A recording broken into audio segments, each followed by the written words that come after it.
Bien, bonjour mes amis, François, expert de yoga, de méditation.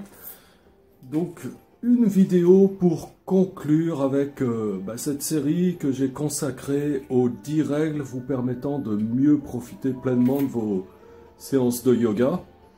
Alors, comme je vous l'avais dit, j'avais une réflexion sur le fait que trop de règles tue la règle. Alors c'est vrai, je suis tout à fait d'accord avec ça. Parce que, bon, 10 règles, on peut se dire, bah oui, c'est beaucoup, est-ce que je vais penser à toutes ces 10 règles? Et puis, finalement, est-ce que ça va pas faire trop? Est-ce que j'ai pas, finalement, est-ce que ça va pas être contre-productif au final? Eh bien, en réalité, non, je pense pas. Je vais vous expliquer pourquoi, tout simplement. Parce que, parmi les personnes qui sont autour de moi, il y a beaucoup de gens qui savent déjà qu'il y a des vidéos et qui ne les regardent pas.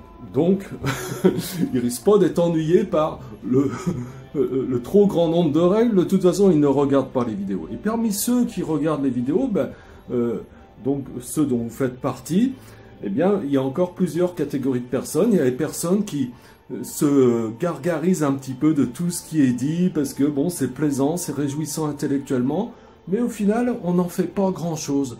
Et même s'il y a des conseils qui sont tout à fait judicieux et qui pourraient être appliqués dans votre cadre personnel, certains d'entre vous, vous n'en faites rien, vous écoutez, ah c'est génial, François, tout ce qu'il raconte et tout, etc. Mais personnellement, on n'en fait pas grand-chose. Et en réalité, vous êtes vraiment une minorité qui est prêt à appliquer, vous êtes une minorité à vous comporter tout simplement comme de bons étudiants, et à aller chercher toujours qu'est-ce qui va vous permettre de vous améliorer. Donc vous êtes peut-être 15%, c'est à peu près ces proportions, vous êtes très très peu. Et quand vous êtes dans cette catégorie-là, eh bien, à tous les coups, si c'est votre cas, vous allez vous rendre compte qu'il y a déjà un certain nombre de règles que vous appliquez, et probablement au moins une moitié des règles que vous allez appliquer.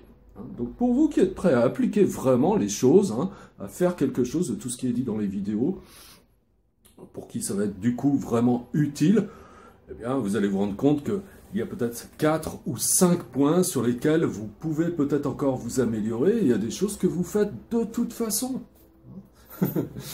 Donc, parmi les quelques règles qui restent et sur lesquelles vous considérez que vous pouvez vous améliorer, choisissez peut-être celles où vous avez le plus besoin de vous améliorer, et porter une attention particulière, par exemple, pendant un mois, sans vous occuper des autres règles.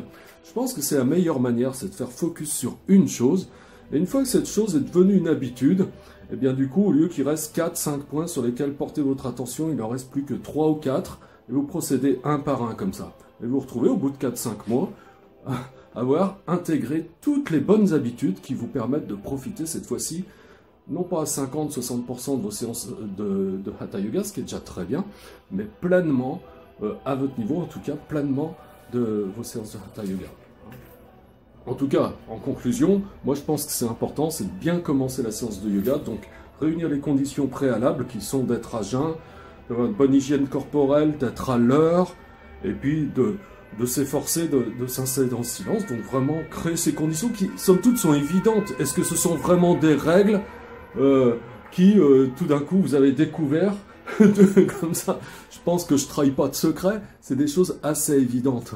Donc il n'y a pas forcément besoin de les mémoriser, mais si vous êtes dans une bonne intention dans votre pratique, il y a de fortes chances que déjà les premières règles, vous les suivez.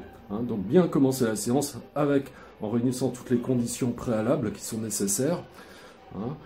Donc c'est plus des conditions préalables que des règles. Et puis bien la terminer, parce que si vous pouvez partager donc tous les bienfaits de la séance, là ça vous fait sortir un petit peu de votre carapace, ça diminue un peu votre saisie égocentrique, ça vous permet de vous ouvrir vraiment et d'expérimenter à votre niveau ce qu'on appelle le yoga, expérimenter à son niveau une union avec ses semblables déjà. Voilà. Eh bien, j'espère que ça vous a servi, cette petite synthèse aussi, toutes ces règles. Et puis, si c'est le cas, s'il vous plaît, cliquez sur j'aime, abonnez-vous à la chaîne. Si vous avez encore d'autres questions, vous savez que je suis là pour vous. N'hésitez pas en commentaire à dire ce que vous avez apprécié particulièrement dans cette série de vidéos. Et puis, si vous avez des questions, par la même occasion, posez-les. Je suis là pour vous, mes amis. À bientôt. Au revoir.